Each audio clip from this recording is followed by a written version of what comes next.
Gaggle where we challenge and, if necessary, destroy media narratives. I'm George Samueli. It is now 9:06 p.m. in, yes, you guessed it, a very grim, dark, cold, sunless, bleak, lifeless, cheerless city of Budapest, as it always is. Where, however, the country is rejoicing because the Nobel Prize for Literature has been awarded, and it's been awarded to a Hungarian author that I think very few people have heard about. I doubt whether too many Hungarians have heard about him either. So Laszlo, uh, Laszlo, rather, sorry, Laszlo Krasno Horkney, and he's one of these authors that that somehow they write books for other authors, and they write books that receive awards. That's the whole point. They write books, and you receive awards. You get this prize, and you get that prize, and and you're always celebrated as being this major author, a major literary figure on the European scene, and they're books that nobody reads. And the obvious reason that they're not written to be read. Now, Krasnohorny, um, his style of writing is one of interminable sentences that just go on and on and on and on. And you just got to go, through those sentences grimly, um, holding your breath and wondering at what stage that sentence will come to an end. And happily, he also doesn't break up his prose into paragraphs, so you can just simply read, chunks of text, one page after another, was all unbroken into paragraphs. So, of course, nobody really reads those kinds of books, with the exception of other authors and prize committees and awards committees. And so he has already won an innumerable number of prizes. He won the Man Booker Prize, which is a very prestigious prize in England. And he's been shortlisted for a number of shortlisted a number of times for the Nobel Prize for Literature, which is very nice. I mean, you got shortlisted. The Nobel Prize for Literature is really very interesting that they don't really give it to anyone who is read. Now, I was saying, the trashy writers. Of course, Stephen King should not get a Nobel Peace Nobel Prize for Literature, because it has very little literary value. But there are writers of some note, who are read, but who don't receive the Nobel Prize for Literature. So, for instance, Milan Kundera, who died recently, he was obviously a major writer, a major literary talent, but who was read. His books were read, and but nonetheless, he never got the Nobel Prize for Literature. So it's the strange kind of award that they give it to writers. Not only are not read, but often are not even no one's even ever heard of them. Um, so as far as Hungary is concerned, naturally the Hungarians are extremely pleased with this. They're all congratulating themselves as if this is a great reward for the Hungarian nation that's produced a writer that nobody actually ever reads, least of all Hungarians. And Béla Tarr, the Hungarian filmmaker, made a movie based on Krasnohorsky's book, And but his films are also nobody sees them because they're about 7 hours long. I mean, who's going to sit and watch a movie for 7 hours, particularly the 7 hours in which nothing happens. I mean, I mean, there are films that last 4 hours, in really boring films. I mean, you got The Leopard, which is a Visconti's adaptation of Lampedusa's novel. It's about 4.5 hours, really boring. Really boring. But at least things kind of happen in the film. I mean, there's some wars there. Soldiers marching up and down. So there's something to look at. Bela Tar's films, there is nothing to look at. Anyway, so that's out of the way, and so let's look at a good friend Peter Kovac, Hungarian, says here, George, did the destruction of Yugoslavia by the Western powers make anti-Western, anti-imperialists? I've read some of your articles in commentary, and you were very pro-American. Well, you're right. I mean, the interesting thing when I wrote those articles in Commentary magazine, which were kind of in the late '80s and early '90s, I certainly was pro-American because I was more or less on board for for the Cold War. I mean, I assumed that the Cold War was a righteous and honorable struggle, and the communists were clearly bad guys, and the United States that led the global anti-communist front were the good guys, and so I I did support the United States at that time. Now, that was then. That was late '80s, early '90s, and what troubled me then was that the moment that the Cold War came to an end, you think, okay, well now the Cold War's over, the communists have gone, that's it. There's, what's there left to do? And then it turned out that the the people who led the United States wanted to extend that Cold War mantra, Cold War alliance, Cold War coalition, in order to exert U.S. Supremacy over the world. And now that was the famous Wolfowitz doctrine. He articulated that, I think, in 1992, or maybe in 1991, in the days of George H.W. Bush. And the point there was, on no continent on Earth should there be any power or coalition of powers that can challenge U.S. Supremacy. I mean, that was the Wolfowitz doctrine. So I didn't really think that I didn't like that at all. And then the move essentially to crush Russia, well, also I didn't like because I thought the issue was communism. I thought that was what if it's the problem isn't Russia, the problem is communism. It was the Bolsheviks that they were the problem, and according to the the thesis that we had all accepted, including myself, the Russian people were the Bolsheviks' first victim. The Bolsheviks seized power and inflicted their communist rule on a people that didn't want them.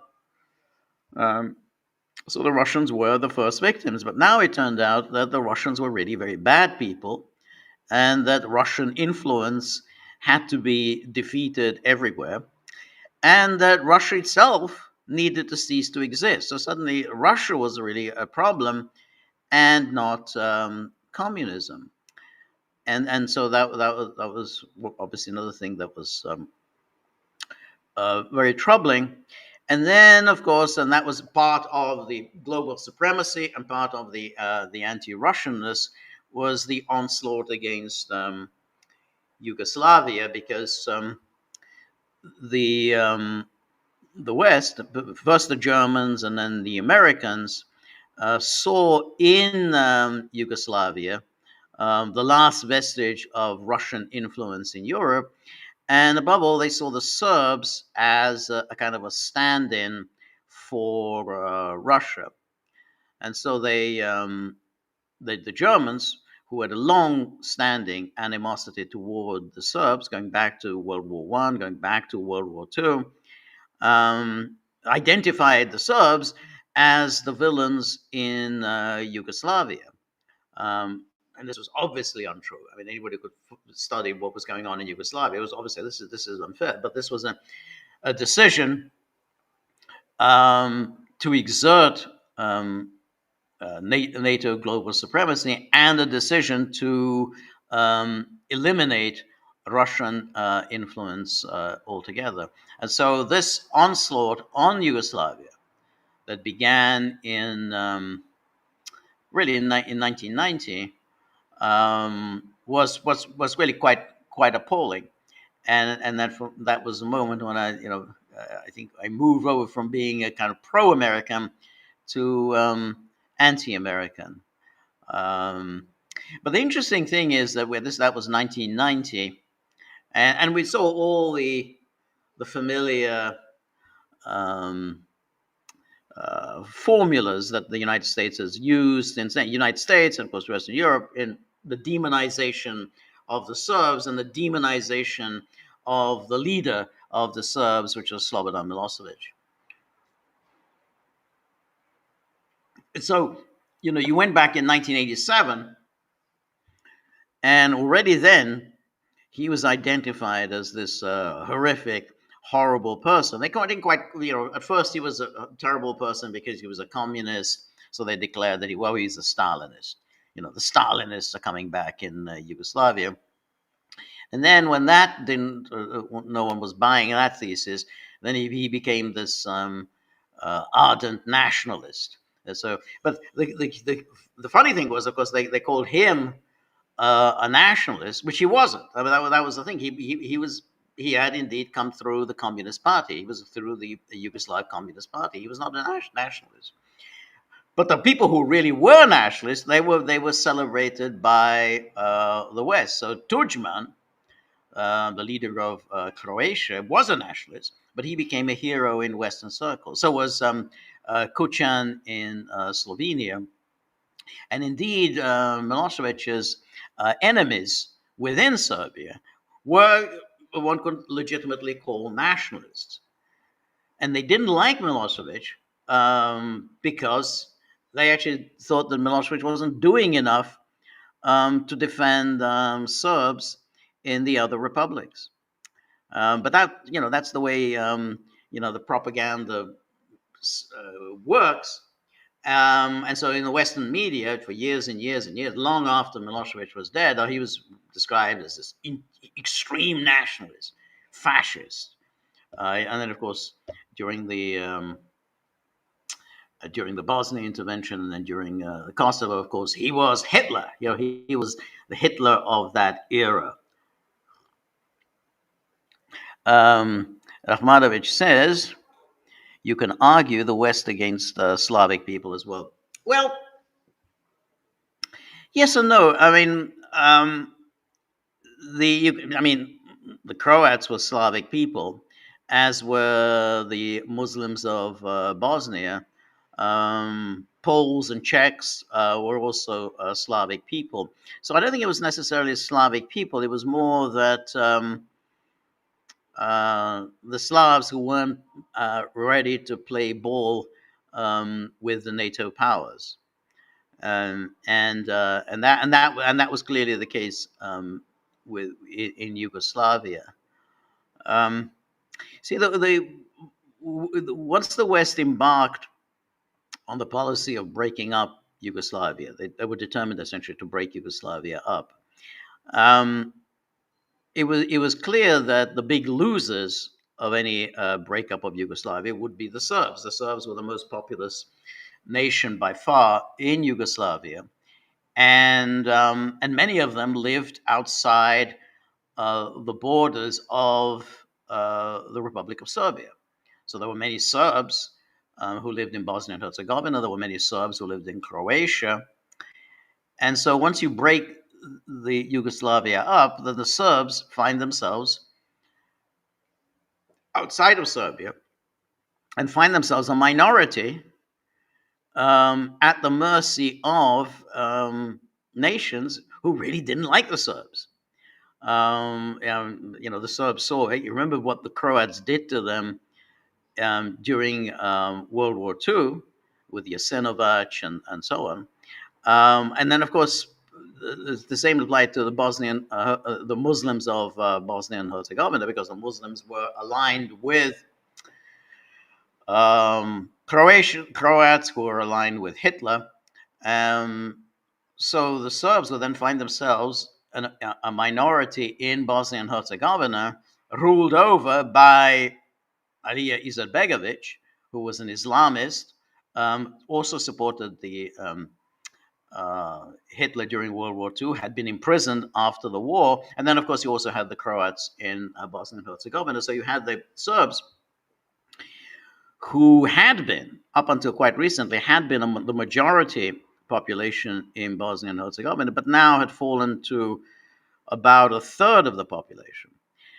But their view was that, hey, we're not going to be ruled over by Alija Izetbegovic, who was an Islamist. He belonged to the Organization of Islamic States. And but the Serbs were told, you'd better shut up and accept the way we intend to partition Yugoslavia. And since the Serbs didn't shut up and they protested about the way Yugoslavia was partitioned, about the way they were now forced to be minorities in republics dominated by nations who hated them, because they didn't like it, they were demonized first, then they were sanctioned, and then they were attacked, bombed, and set upon by armed forces. And then their leaders were all arrested and hauled off to The Hague, the ICTY.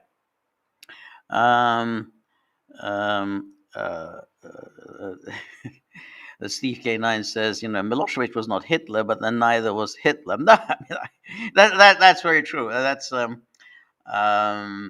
Hitler we now think of as Hitler is a kind of a caricature of Hitler. I mean, no one ever really bothers to try to study what he was trying to do during the 1930s. I mean, obviously his plans ended in disaster. I mean, basically, I mean, leave aside what he did during World War II, but the diplomacy that he carried out during the 1930s, at first were quite skillful, but in the end led to disastrously.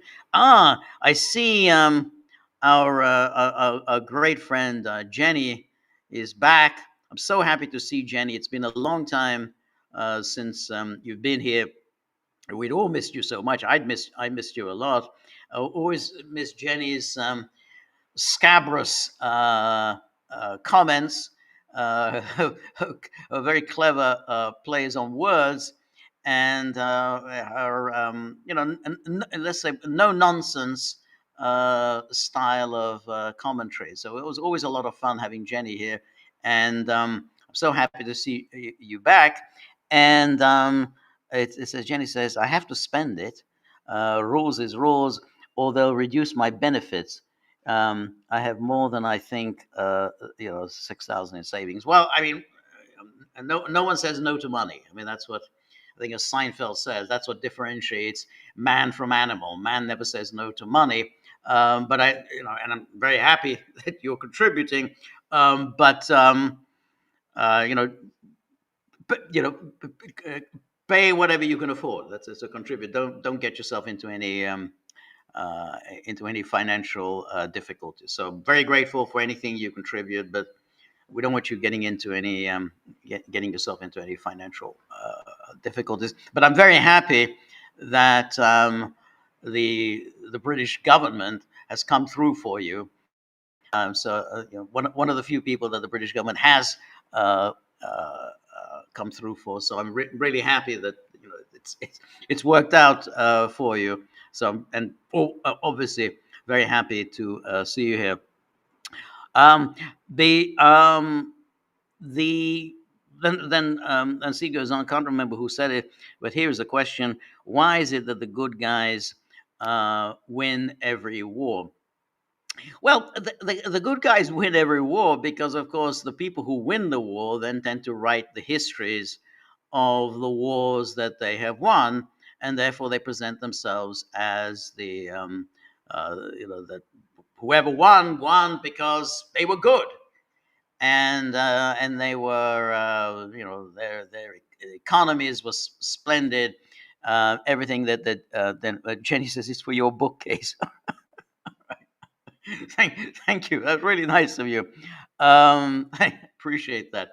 Um, but the thing what was interesting. I mean, for instance, the you get the thesis argued, which is that the democracies won World War II because they ran free economies, and capitalism was superior to socialism, and therefore the allocation of resources was more efficient under capitalism than under socialism, and of course morale among the capitalist democracies, among the soldiers of the capitalist democracies, was much higher than the morale among the totalitarian dictatorship. Of course, it's absolute rubbish, because in fact, you know, the Wehrmacht was second to none. I mean, no one could uh, take on the Wehrmacht up until really um, December 1941, when they were finally pushed back um, outside Moscow. But up until then, I mean, the Wehrmacht had just simply swept everybody aside. So, Hitler or no Hitler, I mean, the Wehrmacht was a highly efficient fighting machine. And then, of course, Stalin's Red Army, after the initial setbacks, also fought very well with great bravery, a great tenacity, and was primarily responsible for the victory in World War II. Now, the British fought very poorly almost throughout World War II. I mean, it's hard to think of anywhere where the British actually fought particularly well, but they fought poorly. Um, and the Americans, fought initially poorly, but gradually improved. But in the end, what was decisive in the victory of World War II was just simply the overwhelming industrial power that the United States could bring to bear against Germany. And then, of course, but by then also, you're talking about 1944, 45, the German army had already been mauled badly by the Red Army on the Eastern Front. So there's no real great victory for capitalist democracies. And in fact, the German army fought, the morale in the German army continued to be very high. There was no collapse among the Germans really right up to the end. So again, the moral story doesn't really work, but nonetheless, the story of World War II was that Hitler was the bad guy. Hitler was the embodiment of evil. Hitler launched this war, and then he got his just desserts at the end. That, there's a certain element of truth to that, and most people subscribe to that thesis up until A.J.P. Taylor's remarkable book. We wrote that I think in 1959, "The Origins of the Second World War," um, where he really just tossed aside the entire thesis because he argued that really Hitler did not want a war. He wanted um, major foreign policy successes for Germany that other German statesmen wanted. I mean, obviously, to overturn the restrictions of Versailles, that's a given. Every German political figure of the time supported that policy, remove the restrictions of Versailles, but also to make Germany the dominant power in Europe, and in the center of Europe, it becomes the dominant power in Europe. Um, but the thing is that he never really he didn't really want a war. I mean, he obviously wanted um, the rectification of what happened at Versailles, not just in terms of the restrictions on Germany, but also the issue of the Germans now finding themselves outside of the Reich. Now, um, Bismarck, famously, had decided that he did not want the Großdeutschland. He wanted the Kleindeutschland. What that means is that he decided that he wasn't going to incorporate within his German Reich, or within the German Empire, the Germans who were living outside of Germany. So, in other words, the Germans of Austria were not going to be incorporated within Germany. So Bismarck left them out, and of course that meant that all the Germans elsewhere were to be left out of Bismarck's Reich. But Bismarck's calculation was that as long as Austria-Hungary could be maintained, the German people, the Austrians and the Hungarians were kind of very important there. They would be able to maintain their dominance over these various Slavic people, and so he didn't need to bring Austrians into the German Reich, because he thought if you bring Austria in, that means you bring in all these Slavs, you bring in all these Czechs into into Germany, and then I mean Germany already had all these Poles there. That was already a problem. But then you're going to bring in others. So he decided on this Kleindeutschland, the small Germany, and that was okay up until the moment when after World War One, when essentially Austria-Hungary was gone, and then you did have Germans living first of all, they were living outside Germany. They were living in Austria. Austria already didn't particularly want to stay just this tiny little state of Austria. And then you had the Germans, or rather the Austrian Germans living in Czechoslovakia. And that was that was a key goal of Hitler's, was to reincorporate all of those Germans within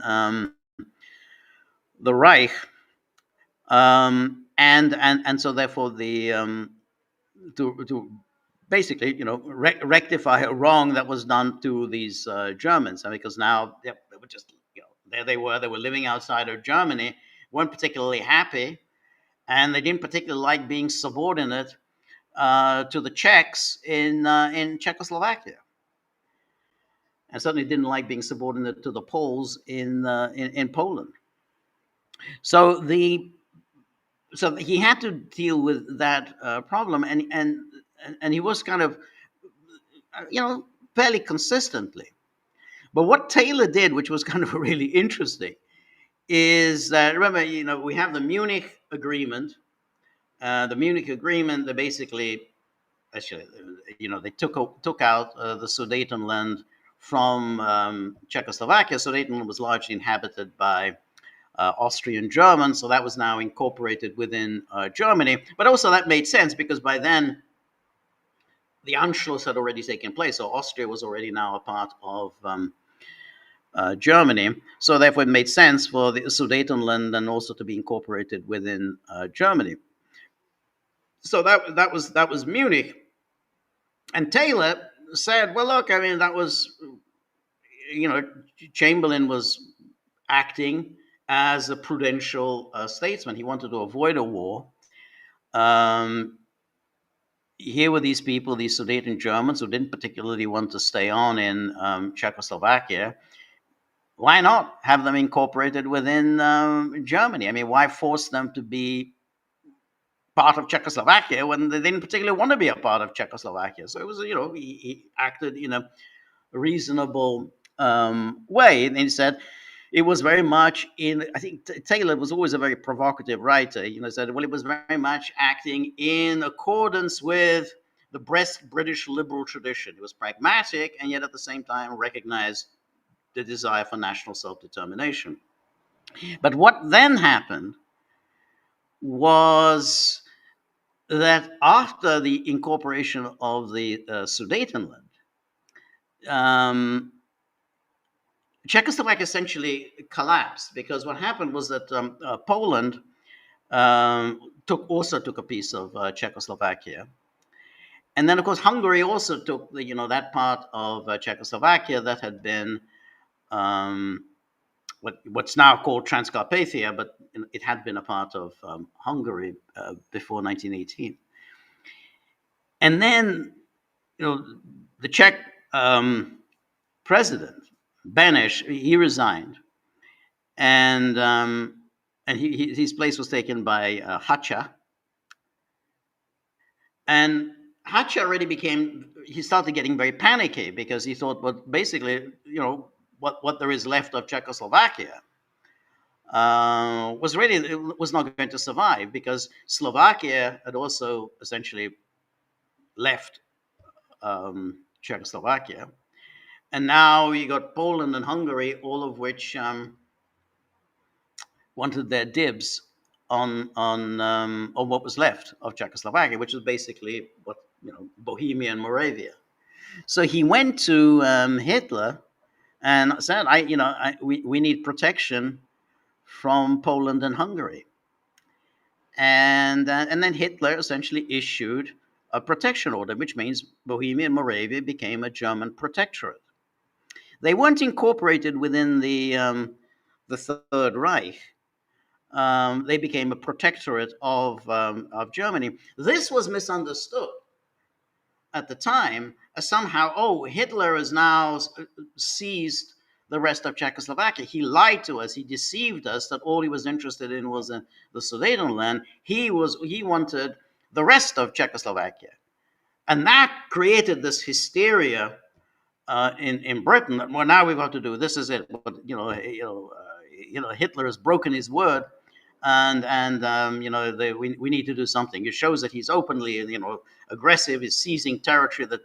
That the story that he had put out that he was only interested in national self-determination of the German people. That whole story was crap. He is now taken over non-Germans of Bohemia and Moravia. But it was not true. He didn't take them away. It was Hacha who came to him and said, please protect us, because otherwise Poland and Hungary are just going to divide up this territory among themselves. So it became a protectorate. But that hysteria after Hitler declared a protectorate led to the issuance of the guarantees to Poland, and that, of course, led to the catastrophe of September 1939. So, but it was Taylor who really pointed this out, that he didn't invade what's now the Czech Republic. He didn't invade Czech Republic. It was Hacha who asked for protection from Germany. Um, uh, so um, yeah.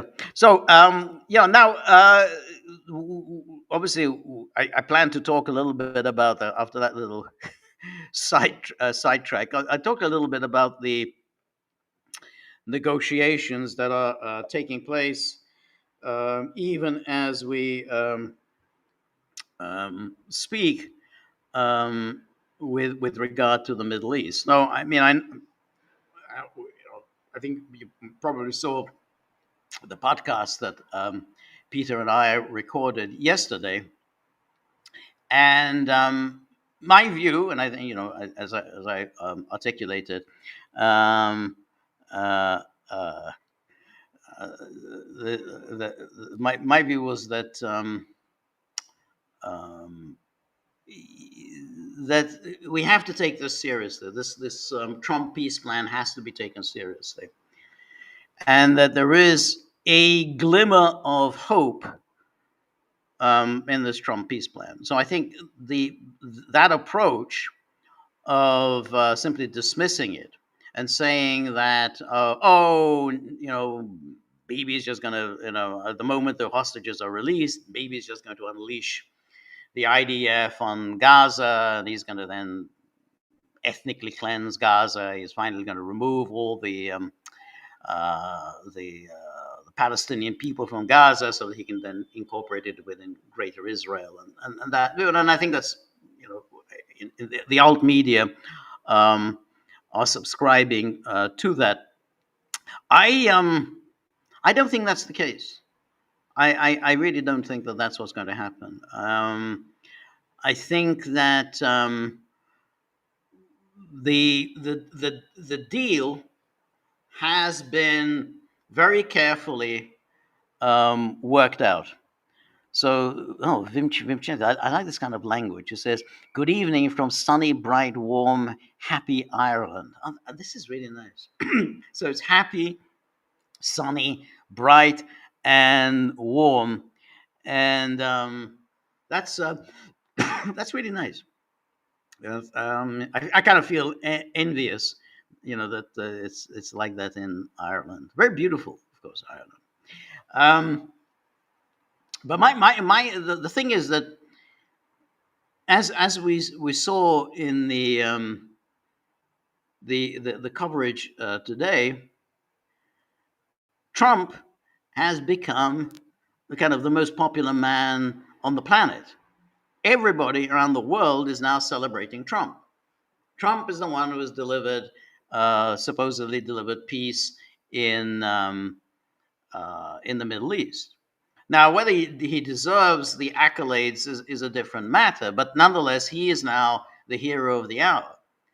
And for the first time since 2015, when Trump announced his bid for the presidency, for the first time, Trump has become a very popular figure.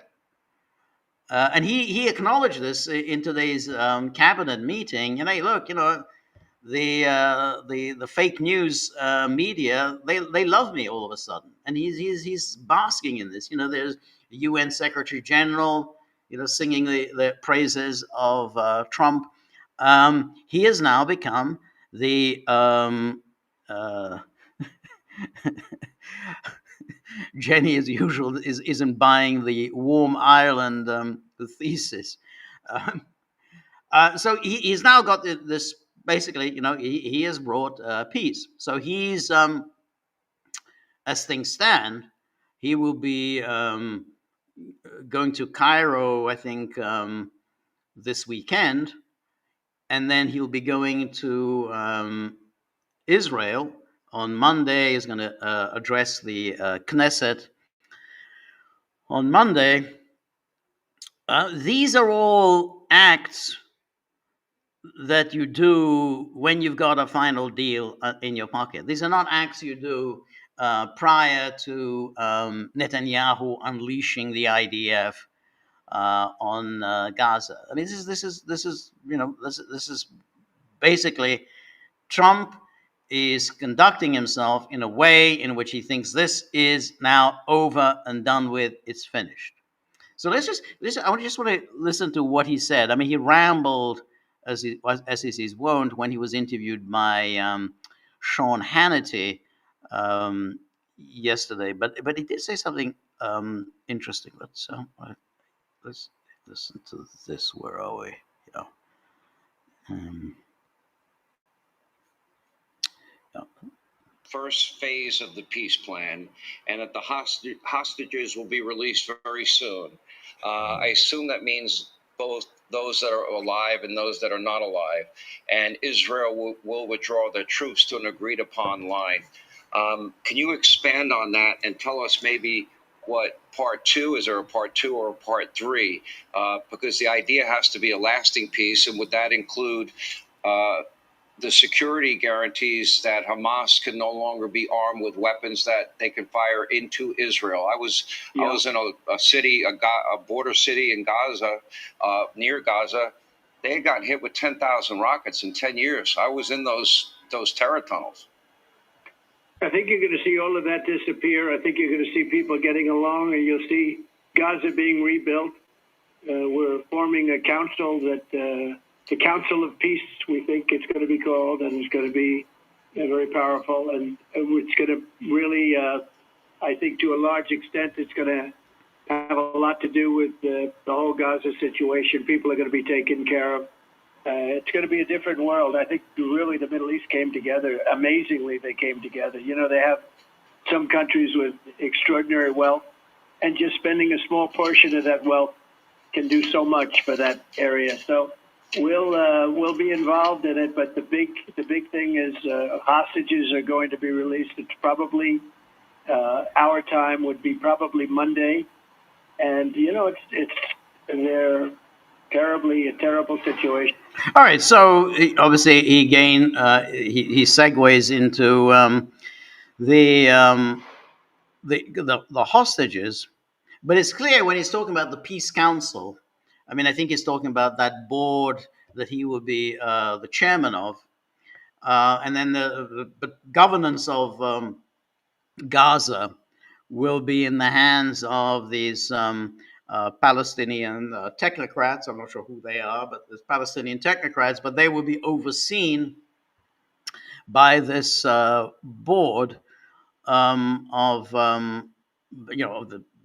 which Trump will be the president of, and of course Tony Blair will be on the board. And then, of course, there will be a security force that presumably will be put together by the various Arab states. You know, probably some Muslim states, Muslim non-Arab states will contribute, but they will put together this security force. Israel is not going to have any real role in all of this. Yeah, I mean, it's true. Israel will probably still maintain a presence in Gaza, but it's not going to have any role because all of this is going to be taken out of the hands of Israel. And it's clear, you know, Trump has no interest at all in Greater Israel. It should be fairly obvious. He has no interest in Greater Israel. Now, I think he likes keeping in with the various Zionists, you know, rich Zionists who have supported him. But at the same time, Trump also has an interest in keeping in with the Gulf states. He has an interest in maintaining good relations with Saudi Arabia, Qatar, United Arab Emirates. There's a lot of investments there. You know, he made that trip to those three states, and they promised a lot of investment in the United States. That's part of the Trump doctrine. You know, just hey, send us money. So he wants to keep in with them. So the notion that the only thing he cares about is Netanyahu is simply not true. Just not true. I think he did go along with Netanyahu, I think, earlier in the year when he basically allowed or supported Netanyahu's walking away from that ceasefire. He doesn't have any intention of doing this now.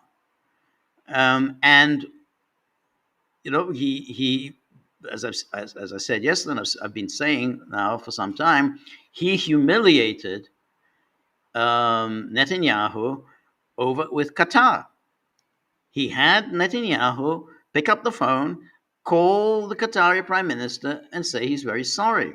And not only did he say he was very sorry, and and he wasn't. Trump was not going to allow him to walk away and say, "Oh, I'm very sorry for killing a Qatari." He said, "No, no, no. You have to apologize for violating Qatari's sovereignty."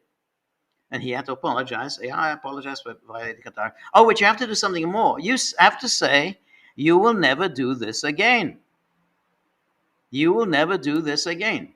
It's a real humiliation. It's like, when you've done something wrong at your company, and then the boss has you in, and it's not enough to say I'm sorry. You have to say I'm sorry, and I will never do this again. So just say, okay, now say it. Now say it after me. I am very sorry, and I will never do this again. And that's what Trump had Netanyahu say. I will never do this again. And then to top it off, Trump issued essentially a blanket security guarantee for Qatar, just to make sure Netanyahu got the message that that he's never going to do this again. He's never going to attack Qatar again, and he may go on and on about how Qatar is the Hamas brother, is the Muslim Brotherhood. Qatar is the financier in chief of Hamas. Trump made clear you are not to attack Qatar again, and I think that's what really comes out of this. So he's basically saying, we're not going to go along with this BB plan. Now, of course, everything may still go wrong.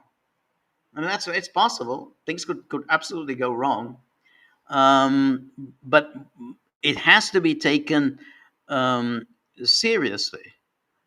And I'm gonna feel that the alt media is just simply assuming, oh yeah, Bibi will of course get his own way. Well, he gets his own way, except when he doesn't. He didn't get his way on the JCPOA. He tried to bully America's politicians in not signing the JCPOA back in 2015. He came to Washington, addressed both houses of Congress, and so on. Obama, nonetheless, went ahead and signed the JCPOA. He didn't care what Netanyahu did, and that's the point. Oh, Israel gets whatever he wants. It's not true. No, I mean, there have been presidents who have stood up to Israel and made clear, no, you're not going to get this. Do you really think Menachem Begin wanted to sign an agreement with Anwar Sadat to withdraw from the Sinai? Jimmy Carter forced him. He forced him at Camp David to sign that agreement to withdraw from the Sinai. And remember, when George H.W. Bush refused to extend loan guarantees to Israel in 1991 because he claimed, and rightly, that this loan guarantees would be used to build settlements in the occupied territories. The whole Zionist lobby went crazy, attacked George H.W. Bush. George H.W. Bush stood his ground. The money was never released to Israel. He stood his ground. Now, the money was eventually released, but by Bill Clinton. Now, Bill Clinton was a really slimy, disgusting character. Clinton released that money that George H.W. Bush had held up. And remember, you know, after Bush did that with the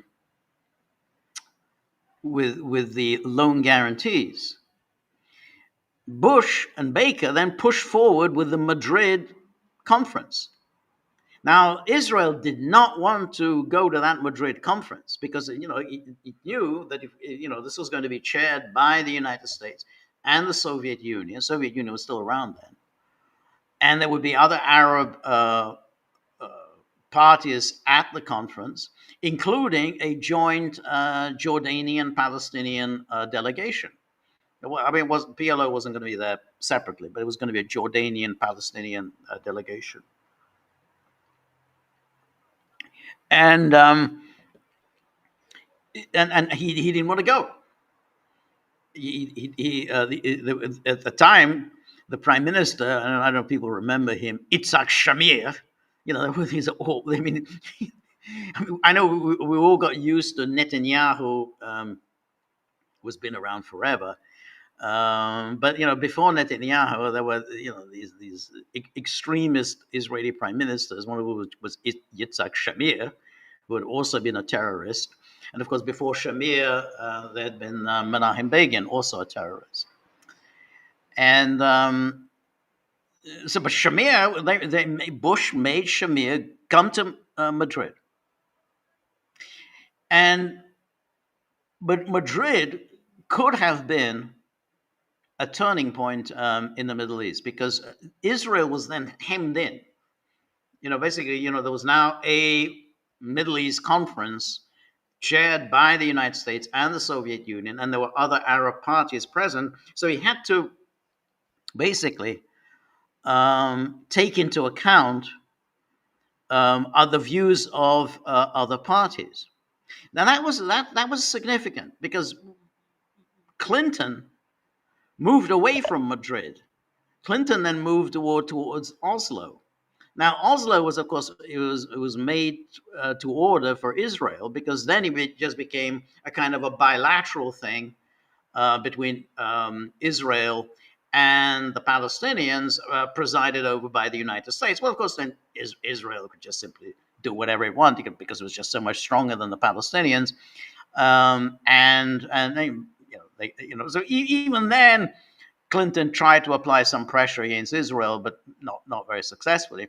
But the point was that Clinton moved away from the Madrid format. The Madrid format, I think, could have been much more successful for the Palestinians than Oslo turned out to be. But what Trump is doing now is closer to the Madrid format than it is to Oslo. Yeah, I know that there's nothing in the 20-point plan about a Palestinian state. There's nothing in there's nothing about a Palestinian state. However, once somebody else starts taking over, Israel just doesn't have anything. There'll be no role for Israel in Gaza anymore. And then, it may be that some international bodies will start moving towards some kind of, Palestinian self-determination. But even if that doesn't happen, even if that's just all pie in the sky, it's infinitely better than what the status quo. I mean, it's like there's just no comparison. I mean, what there is now, that is just so horrific. And compared to that, being run by these Palestinian technocrats, whoever they may be, and then overseen by this peace board presided over by President Trump, that's still a great improvement on what there is currently. So I think that given Trump's ego and given this, he's the hero of the hour. He has never been in this position. He's the toast of the world. People are seriously talking about that tomorrow they're going to announce he's the winner of the Nobel Peace Prize. I don't think he's going to be the Nobel Peace Prize winner tomorrow. But it's possible that the Nobel Committee will make an announcement and say that if this plan bears fruit, then Trump has the inside track for winning the Peace Prize next year. It's possible that they could just make that announcement that I mean, I think it's quite likely that they'll make some sort of an announcement, acknowledgement about Gaza and the hope in Gaza, because whoever wins the Nobel Peace Prize this year will probably be not a particularly worthy candidate. They very rarely are.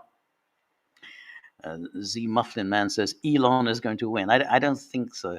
Um, but,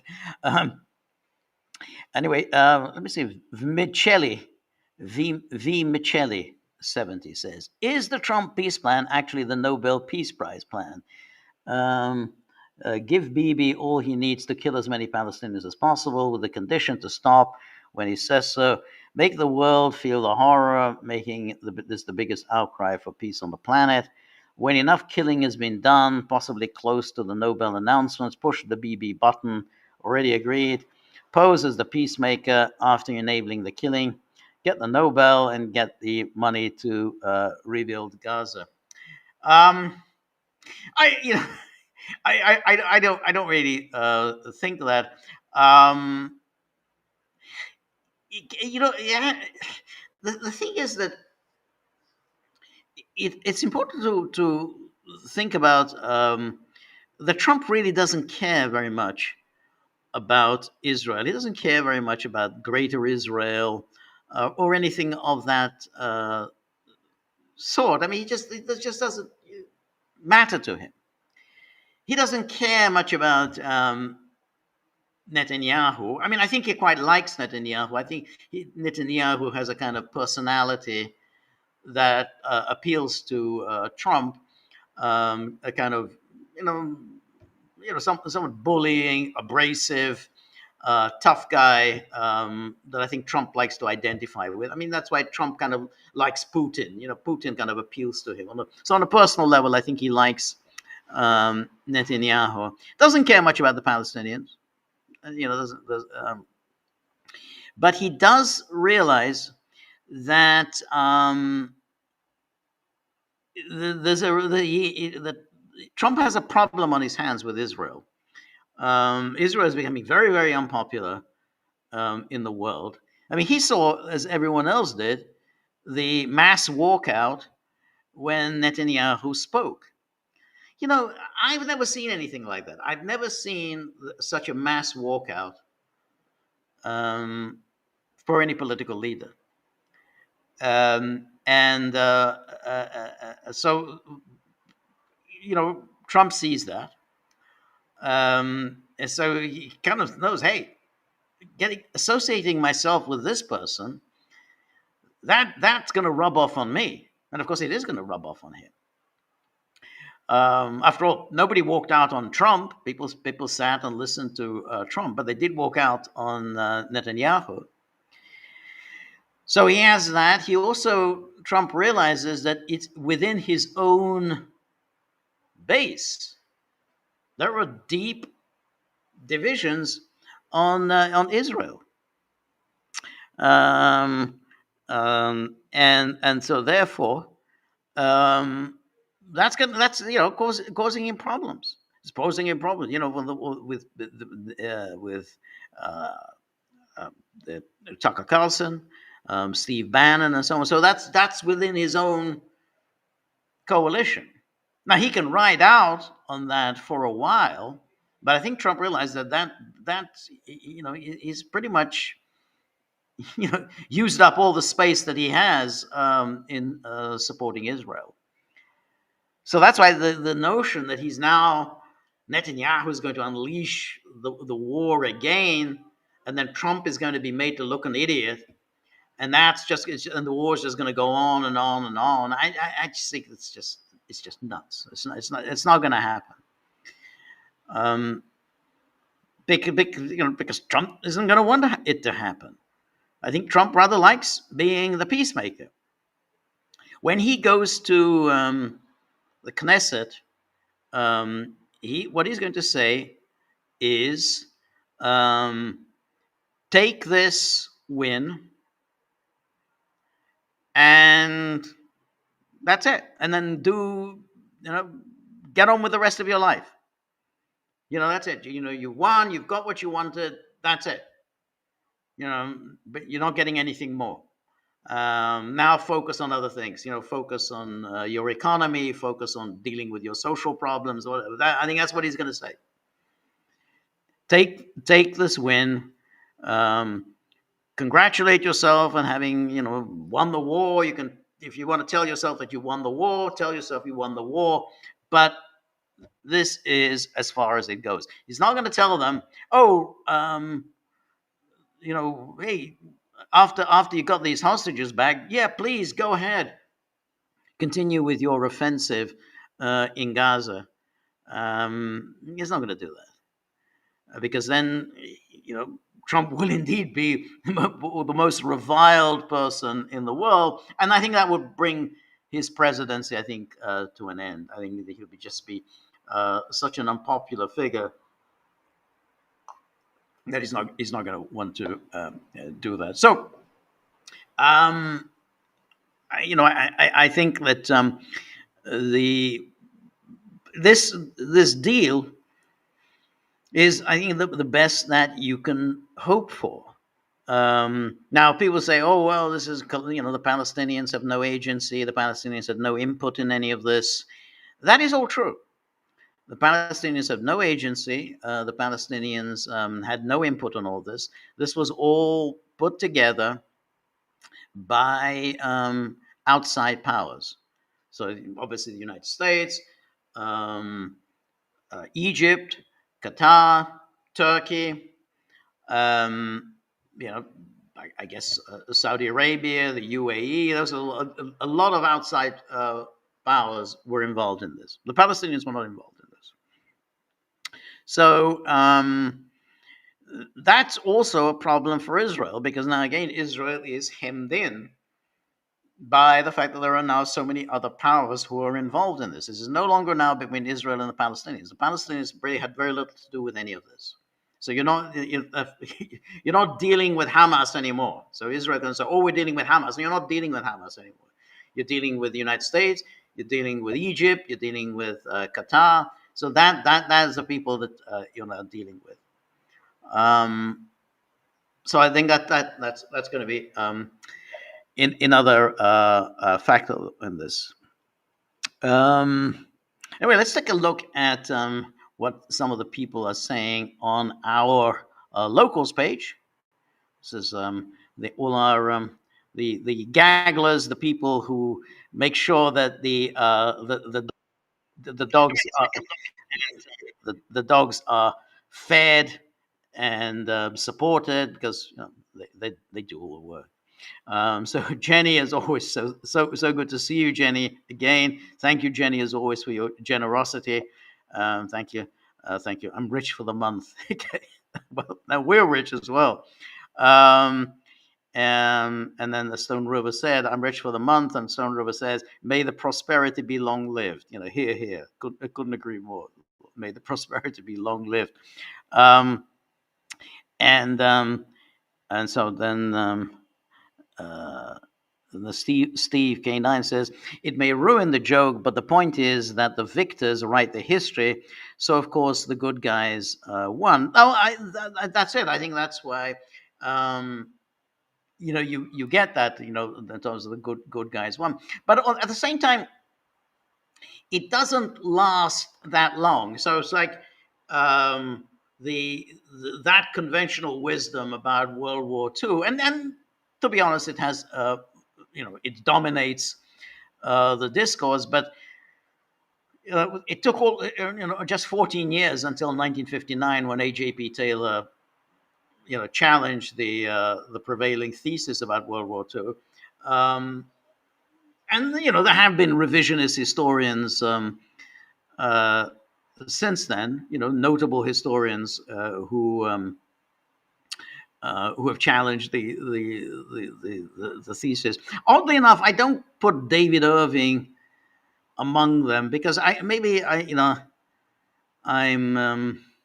maybe I'm in a minority here, but I just don't think he's really that great. I mean, I think there are people who argue what he argues, but much more um, effectively than I think than he does. So I mean, like we talked the other day about the late John Charmley. I think Charmley argues more effectively. AJP Taylor certainly argued much more effectively than uh, Irving. Um, so but yes, he is a challenges the conventional wisdom, but not always especially effectively. And he kind of gives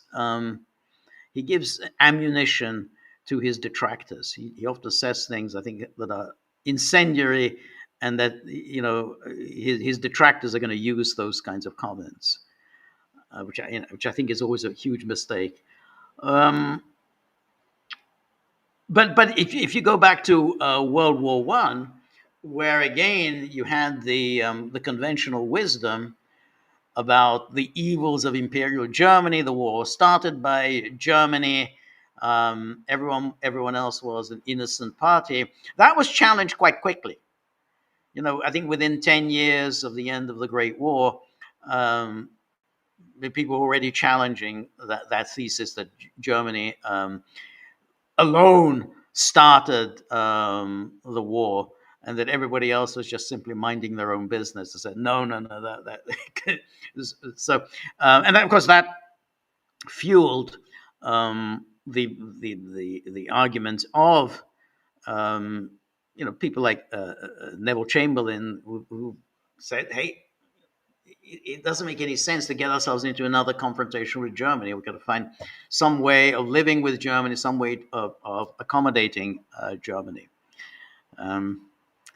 And certainly, there were many writers in the United States who challenged Woodrow Wilson's rationale for getting into that war. Woodrow Wilson never really explained why the United States was getting into that war, and so that was challenged pretty quickly. So yeah, but I guess in the case of World War II, there's been so much that such a vast superstructure has been built up, not just among historians, but among policymakers who want to make every conflict with Hitler, whoever's the Hitler of that moment, but also to make to justify every war, because the alternative to war is appeasement. And there's nothing worse than appeasement, because when you're appeasing Hitler. And so that means you're making the embodiment of evil happy. And that is just the worst thing you can do. So that's why every war then becomes this moral story of appeasing Hitler. And so that's why there's been so much nonsense peddled about World War II, because there is such a need for justifications for military interventions against all and sundry. And then Steve Kane said, there actually was a man as evil as the fictional Hitler. His name was Winston Churchill. Well, there's no question. I mean, Churchill pursued pursued that war when there was really very little obvious need to do so. So Churchill was eager to press for a war against Germany that Britain was just simply in no position to fight, because Britain just simply had no continental army. So there was no way Britain could fight Germany. But then when that policy failed, in other words, the policy that led to the guarantees to Poland, and then of course Poland was overwhelmed by Germany. The guarantee did absolutely nothing to help Poland. So the policy had failed. Churchill refused to consider basically making peace with Germany.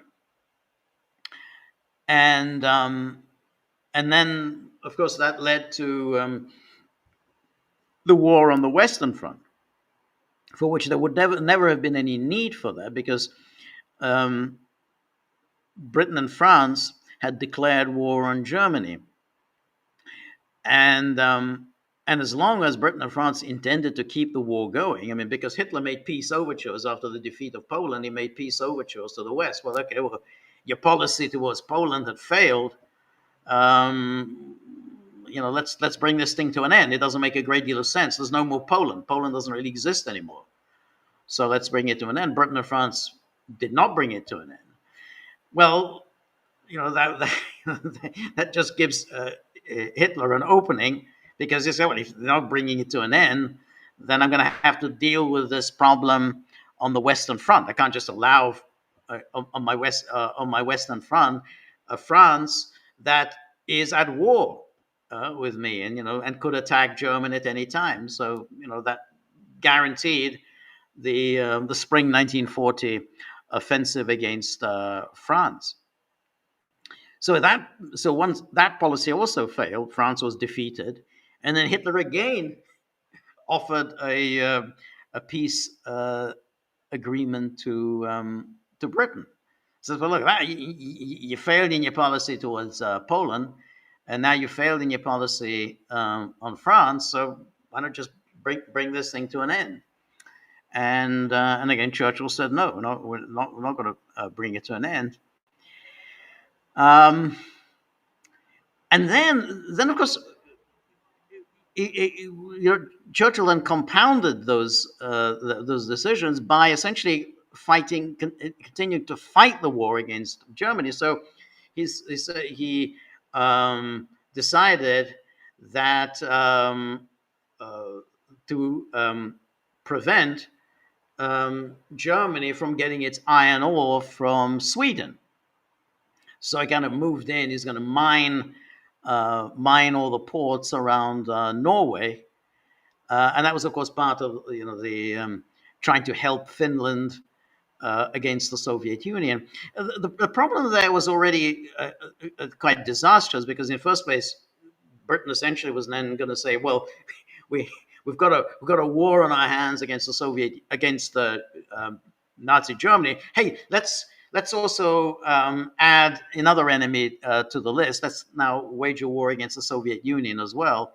That was by trying to help Finland. But the point is, he said, well, we're going to prevent Germany from importing its iron ore from Sweden.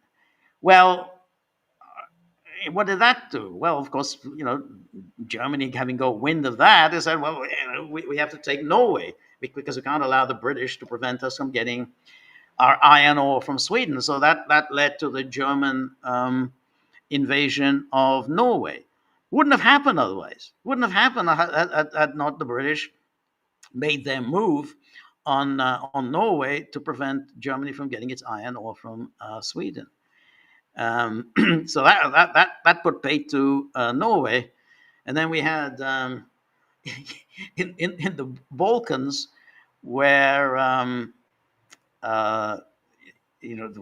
where obviously the British tried to make them move on Crete, to use Crete as a kind of as a base to attack Germany. So that, of course, guaranteed that Germany would attack Crete. But then worst of all was in Yugoslavia, because Hitler had signed a non-aggression treaty with Yugoslavia. Not that Yugoslavia was an ally of Hitler's, but Yugoslavia, it was just a non-aggression treaty. So Yugoslavia signs a non-aggression treaty with Germany, and then so the British said, well, we've got to stop this. So they organized a coup in Belgrade, overthrowing the king, replacing him by the regent, and of course reneging on the non-aggression pact. So basically said, no, we don't have a non-aggression pact anymore with Germany. Well, that, of course, infuriated Hitler, and Hitler then attacked Yugoslavia. So that led to the horrific war on Yugoslavia. I mean, it was a catastrophic, which was brought on essentially by the British policy.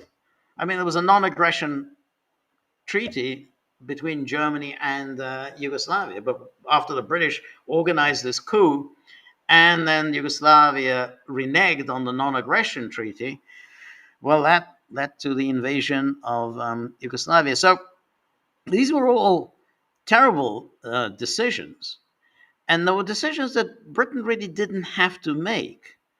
Um, because whatever you think of the Hitler regime, and obviously it was a terrible regime. I mean, you can't really justify it. I mean, it was really really nasty, and bringing back this anti-Semitism from the Middle Ages. I mean, it was obviously reprehensible. But whatever you thought of it, a leader of a country has to think about what is in our national self-interest. Is it in our national self-interest to wage a war against Germany? And if it isn't, then don't do it. And of course, we know the outcome of Britain. Yes, ended up on the winning side, but at a cost of losing its power and wealth. And that was always obvious that was what was going to happen. Neville Chamberlain saw that that was what was going to happen, that Britain would only be able to wage this war against Germany if it sacrificed its power and wealth.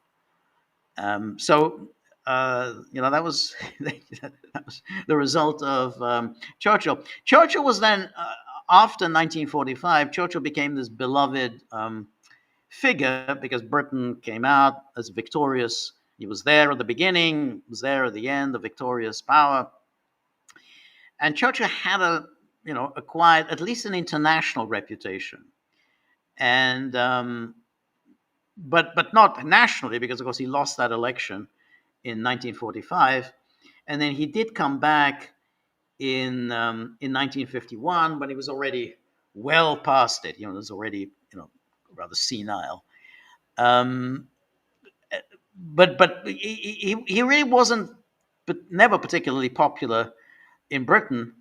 But I think that the British still had that a certain imperial nostalgia that was very dominant in British life during the 1950s and through to against the early 1960s, up until the death of Churchill. Churchill died in January 1965.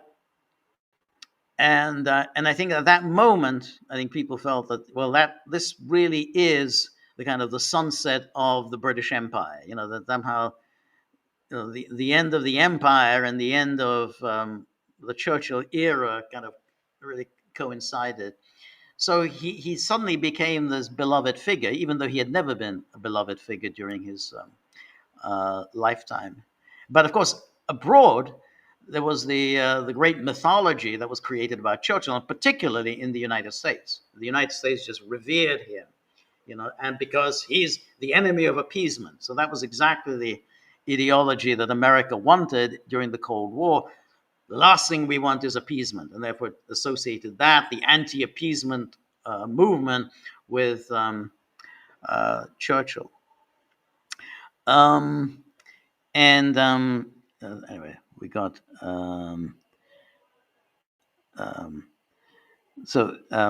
Steve Kane says, "Can go back further and read revisionism about World War I with Harry Elmer Barnes." Yes, Harry Elmer Barnes, a very interesting figure. He was a revisionist, but he was quite an eminent historian, and he wrote a book, I think, about Western civilization, very serious tone, about Western civilization. But his reputation was so damaged by the revisionists. But he was more than just a revisionist when it came to the origins of World War II, because he was he was also a revisionist about the Holocaust. He questioned many aspects of the Holocaust. I think that Harry Elmer Barnes, I don't think, was taken as seriously as A.J.P. Taylor. I mean, A.J.P. Taylor was a mainstream historian of modern Europe. I mean, Barnes wasn't really taken in that sense. So, Churchill, Taylor had already written a number of books about German history, about Austria, Hungary, and so on. So when he wrote that book on the origins of the Second World War, that came right from, the mainstream of British academic writing. Um, but I think if it had just been revisionism about World War One and World War Two, I mean, that would have been different. I think with Harry Elmer Barnes, the issue with him was the Holocaust revisionism. Um, so yeah. Anyway, and and then Steve says Trump's popularity is simply due to the reaction against the leftist, globalist, woke takeover of Western civilization. Yeah, I agree. It's probably too late. Europe will never survive the invasion of Muslims from Africa and the Middle East. It's already over for them. It will just take a few decades for those who remember who they were to be dead. I think that's true. I think that uh, Trump is a kind of a late a late reaction against everything that has been happening over the decades, and it is too late. I mean, it's that, and I agree with that. But people somehow think Trump can do something about it. Now, to be fair, Trump has tried to do something about it. I mean, he has tried the deportation route. Now, remember, it has always been conventional wisdom that you can't do any deportation because you just can't. Once you're in, once you've broken in, no matter whether it's illegal or legal, you cannot be deported. And that was it. Once you're in, you're in. And Trump has tried to do something about that, and of course, everyone knew that this would elicit a ferocious reaction, and that's exactly what has happened. And he has now come along, and you have to credit him for certain courage. He said he's going to bring in the National Guard in order to protect ICE agents who are doing their constitutionally mandated work. I mean, that requires bravery. The courts were always going to rule against him, so he's going to gamble on the Supreme Court declaring that the president is within his rights to federalize the National Guard when it comes to defending the work of federal agents. So he hasn't invoked the Insurrection Act, which I think which he still could do, but he's just simply saying, hey, these are federal agents doing federal work, and therefore I'm entitled to federalize the National Guard to protect them. So, but it's always going to elicit a reaction. But in a way, the way you say it is already too late. There is a kind of a nostalgia for for an older America, even though Trump really isn't a part of that. But people somehow remember an older America. It was just a few decades ago. Basic America was 70% white Christian. I think now it's 40% white Christian. I mean, it's an amazing transformation in no time at all. And of course, Britain is completely transformed. I mean, it bears no resemblance to the Britain that I came to, when I was a child. I mean, it's just, that was, that was the Britain of that time was still kind of pretty similar to the Britain of the 1920s, the 1930s, 1940s, 50s. Now it's sort of, you look around.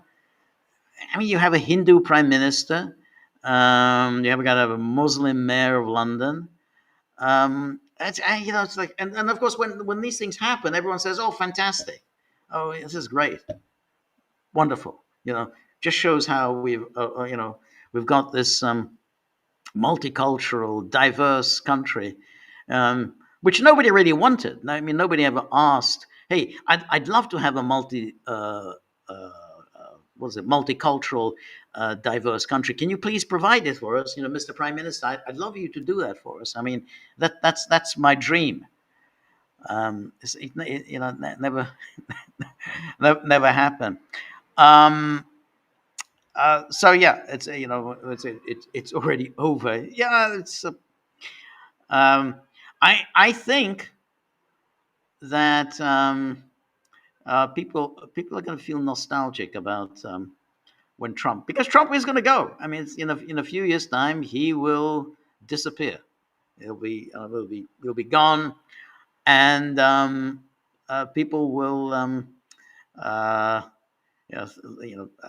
think back nostalgically. When in 2028, we're going to have a contest between Ted Cruz and Marco Rubio, and probably Nikki Haley will be back, and like people are going to think back. God, can we please have Trump back again? Um, anyway,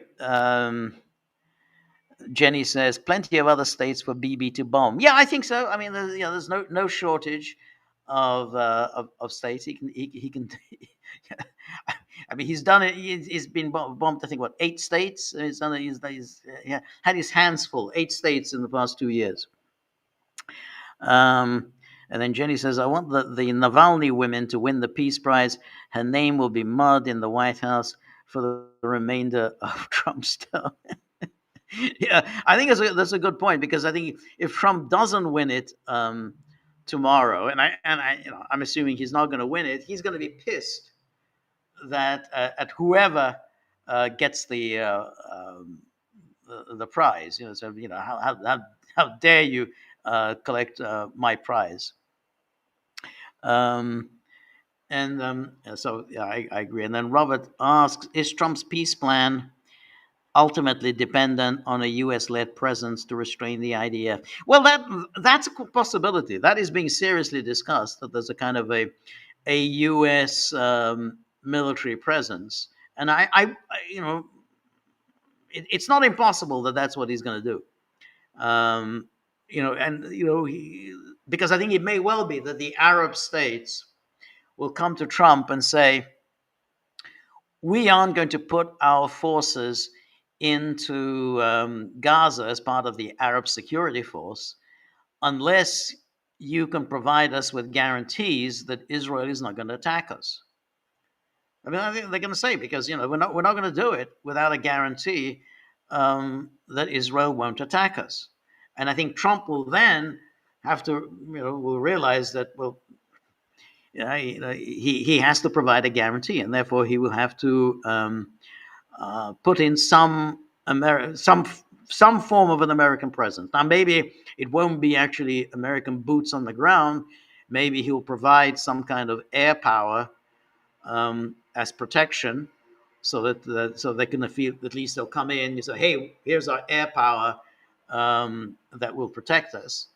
But I could absolutely imagine that there'll be some kind of American military presence. Whether it's boots on the ground or the U.S. Air Force, or even maybe missiles in the neighborhood. But that I think that's the only way that the Arabs are going to enter Gaza. And then Jenny says, my company sergeant major carried Churchill's coffin. He got a CB out of it. Oh, is that right? Huh. That's interesting.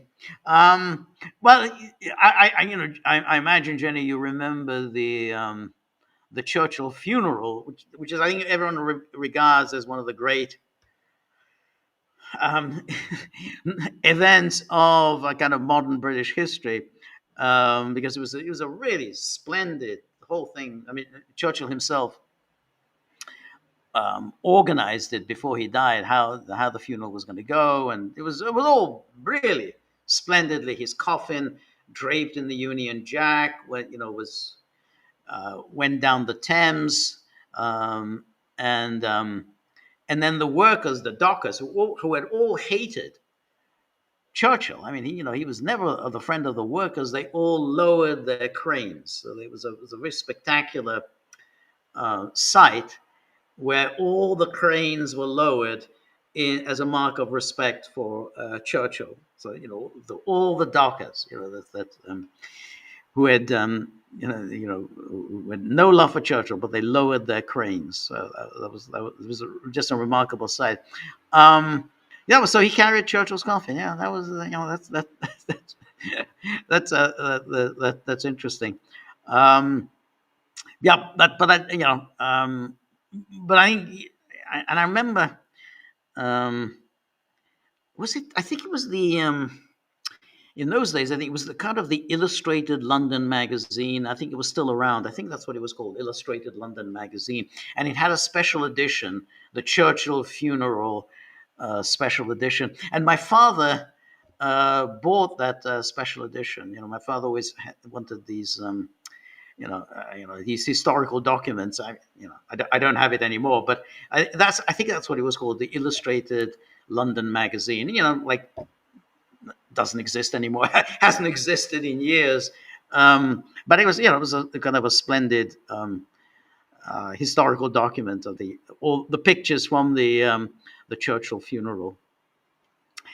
Anyway, Robert says, wasn't David Irving among the first to depict Dresden as a deliberate mass extermination of civilians? Yes, he did. That was the book. That was his breakthrough book on Allied atrocity that, in his view, stripped the West of its moral high ground when condemning the Nazi concentration camps. Yeah, absolutely right. I think that was his book on Dresden, and it was a huge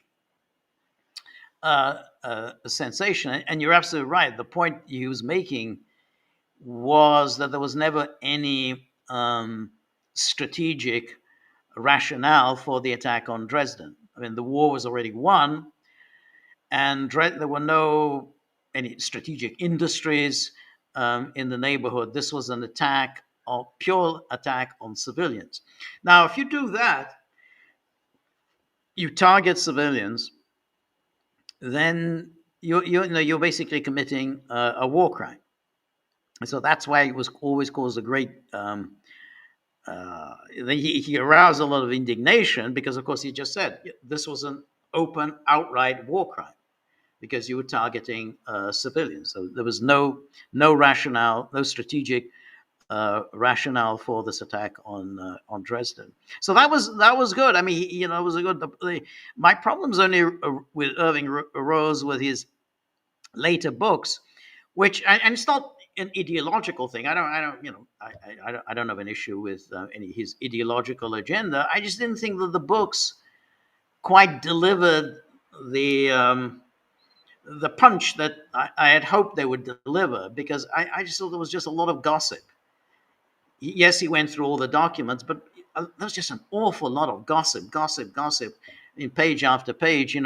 Whom did Churchill have breakfast with, and then Churchill had lunch with them, and then Churchill then had cocktails after that, and then dinner somewhere else. Okay, that's fascinating, but you want to know something about you know the diplomacy of the time. What was what were policymakers thinking at the time? And I'm not that interested in who was Churchill's luncheon companion at Pratt's on that day.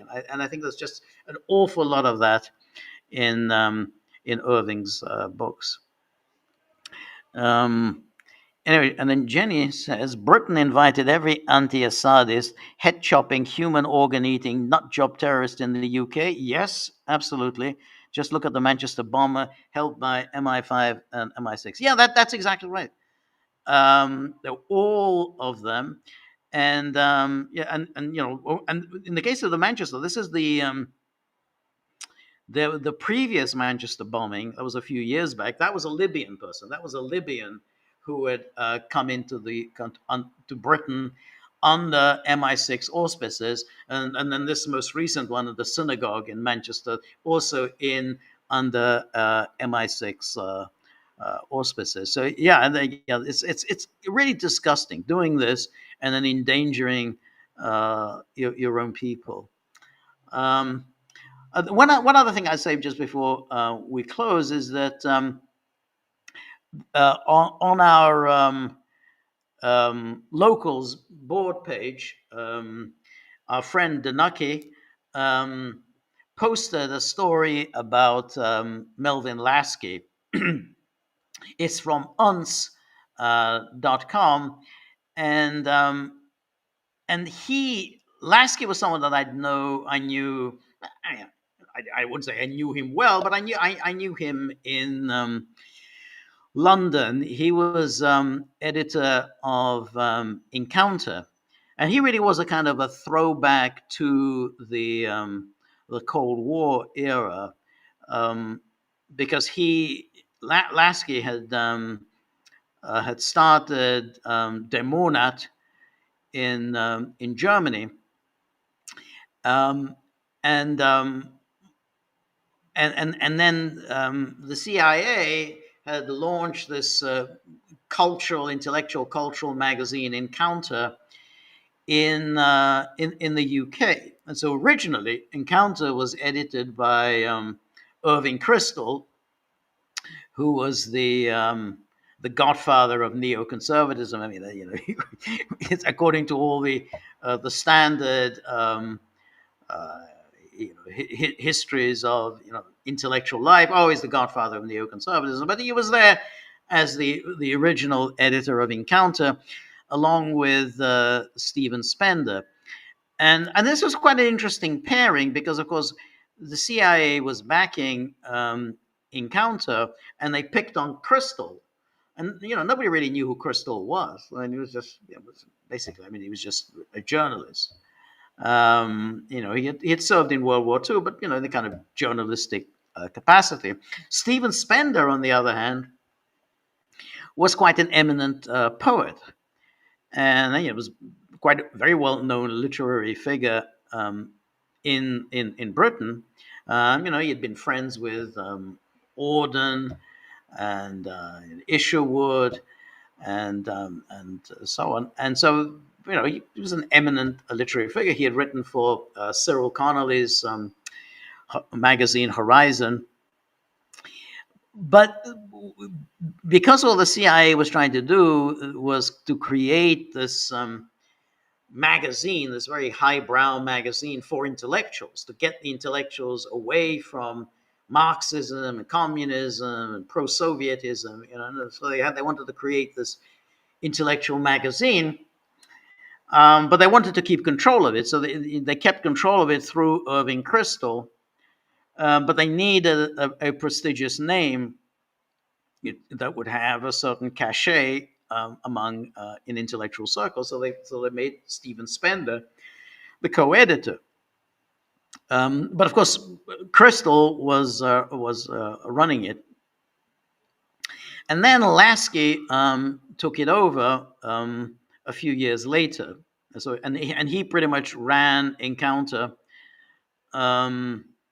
through really till the end, to its last days. I think Encounter ended, I think, in 1990. So I think Lasky took over in 1958, and he just ran it till 1990. What was kind of interesting about it was that it was run by the CIA. Cord Meyer, a veteran CIA person, he set it up, and of course Tom Braden. Well, he was the one who actually then blew the whistle and revealed about Encounter getting CIA money. The Lasky, of course, knew that the money was coming from the CIA. Irving Kristol, of course, knew that the money was coming from the CIA, but Kristol then denied in later years that he ever knew about it. But the extraordinary thing was that no one really wondered who's funding this magazine, because it was quite a nice looking magazine, and they weren't paying their writers a great deal, but they were paying them something, and it was a very nice looking publication. It was a monthly publication, and somebody had to be financing it, but nobody really wondered until it was disclosed that that this money was coming from the CIA. And then, of course, when that happened, then the usual people resigned. My God, I'm so shocked and horrified. I'm appalled. I never, for one moment, suspected that there was CIA money in Encounter. Stephen Spender was one of the people who resigned. But the thing about Encounter was that in that time, it really was kind of the leading intellectual magazine, and it really had first-rate writers, writing for it. I mean, I think George Orwell wrote in its early days, and then you had T.S. Eliot wrote for it. I think Bertrand Russell wrote for it. I think A.J.P. Taylor wrote for it, and Hugh Trevor Roper. A lot of very eminent, the eminent figures of that time used to write for Encounter. I mean, there weren't really that many magazines around in those days for that. So, the CIA probably was well pleased with its product. It's like, hey, we're putting out a magazine. Is it having any influence? Well, I don't know whether it's having any influence, but it's a nice looking magazine, and it's kind of anti-communist. And what was significant about Encounter was that it was kind of left of center, and that was they deliberate. This was a CIA um, strategy. I mean, they kind of figured that, well, the British intellectual scene is kind of on the left. So if you're going to make an impact among British intellectual, you want to be left of center. You want to be anti-communist, but you want to be a kind of a leftish anti-communism. So Lasky made sure that this was always a kind of left of center magazine, generally sympathetic to the Labour government. So certainly the Labour government of the 1960s. So he had a lot of the figures from the Labour government of the 1960s writing for Encounter. So you had Anthony Crossland would write for Encounter. I think Richard Crossman, Dennis Healy, they would write for Encounter. But so he didn't really have Tories. I don't remember that he ever had any Tories writing for it. And but what then happened is, of course, that after the disclosure of the CIA came out, the CIA money just dried up. I mean, they said, well, basically there was so much outrage, you can't really have a magazine financed by the CIA. So Lasky then had to start trying to find other sources of income, and for he tried various things. He went to the Ford Foundation. The Ford Foundation in those days was run by McGeorge Bundy, who was of course Kennedy and Johnson's national security advisor, and he did, and Bundy was a Cold Warrior, and he he was kind of a left of center. So he was all for providing some funds for Encounter, and that worked for a while. But eventually, Lasky had to turn to the American conservatives to fund it, and then I think the Heritage Foundation took it over, and they really, for the last decade of its existence, it was the Heritage Foundation that bankrolled Encounter. And by that time, I think Encounter really wasn't a particularly good magazine. I mean, I think it was really just became very predictable and and somewhat familiar, kind of neoconservative publication. So its heyday really was when it was bankrolled by the CIA, and once it just became a kind of part of the familiar conservative intellectual scene, along with commentary and public interest and so on. It ceased to be in any way interesting. Anyway, I want to just give an account of Lasky. I mean, he so you can read this little article about him, and he was kind of what you would expect somebody like him to be. He was a kind of an abrasive New York Jew. Um, so George, why are we talking about this? Who was CIA director at the time? Well, you're doing rambling on too much happening in the world. Blah blah blah blah blah blah. All right, well, I'm talking about it because it was posted on the Gaggle locals board, and the person who posted it is a regular poster on the Gaggle locals board, which is Danaki, and he asked me to talk a little bit about Lasky. That's why we're talking about it. You don't like it? Hey, there's, there's a lot of other things to watch and to listen to. Anyway, Alcatraz Godspeed says regarding the JCPOA agreement, yes, Obama signed it, but it was never ratified by the US. Correct? Hence, it was still a failure of an agreement that had no substantial power behind it. That's not the issue that I'm talking about. He didn't ratify it because he didn't have the votes to ratify it. But nonetheless, the JCPOA went ahead. The implementation of the JCPOA went forward. And from 2015 through to 2018, the JCPOA was, active.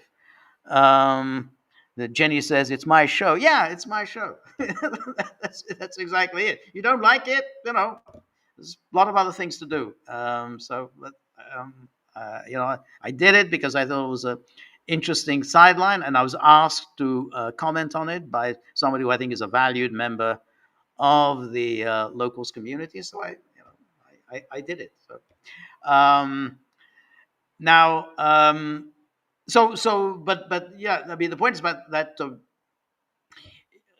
It's true that it was always vulnerable because it was never ratified. It was always vulnerable to somebody coming in and saying, I'm going to walk away with it. I'm going to walk away from it. But that's different from what Netanyahu was trying to do. Netanyahu was trying to prevent the signing of the JCPOA.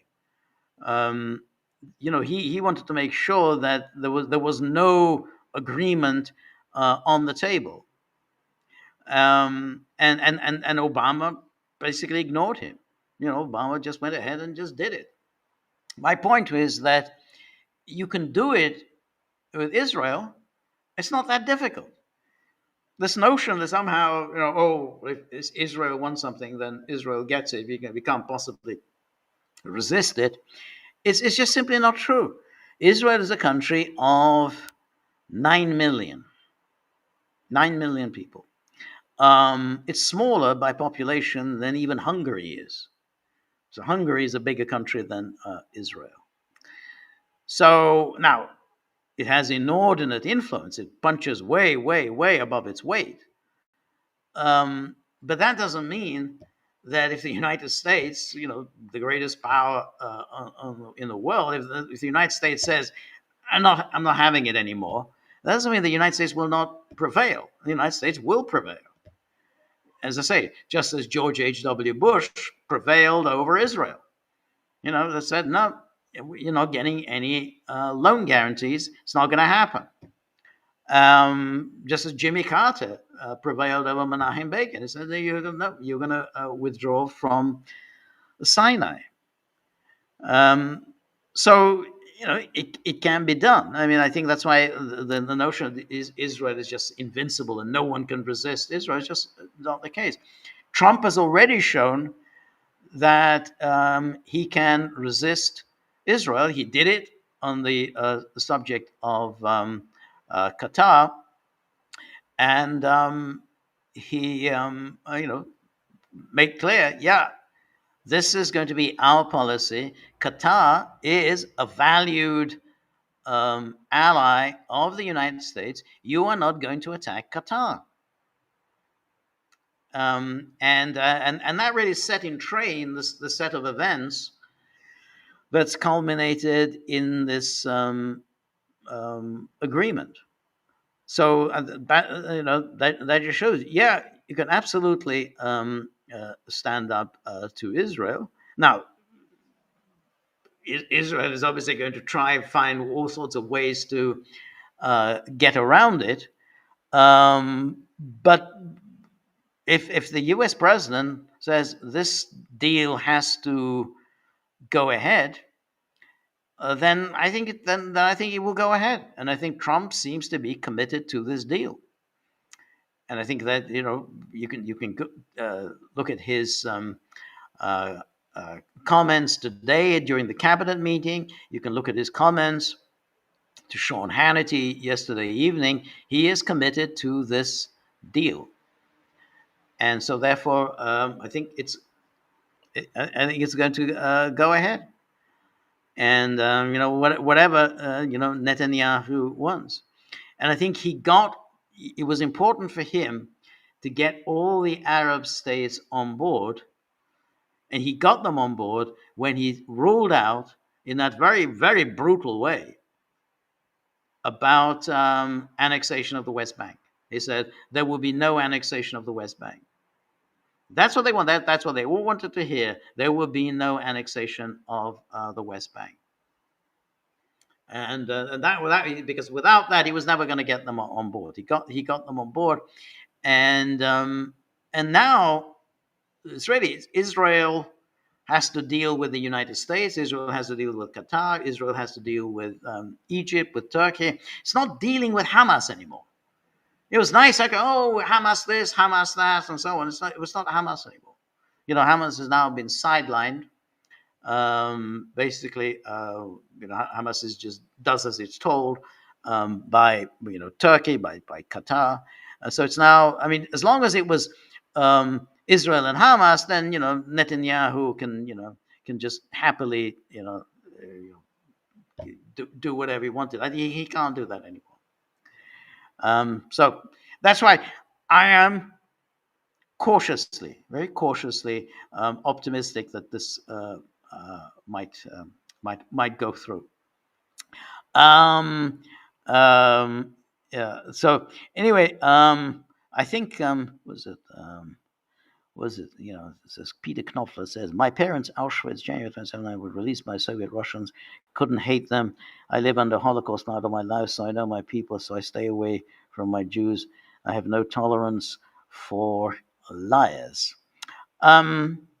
But that's it's all part of the revisionism that has prevailed in recent years, whereby the Soviet Union is deemed to be as guilty of World War II as Nazi Germany was, and therefore the war was supposedly fought against Nazi Germany and against the Soviet Union. So it's all part of a lie.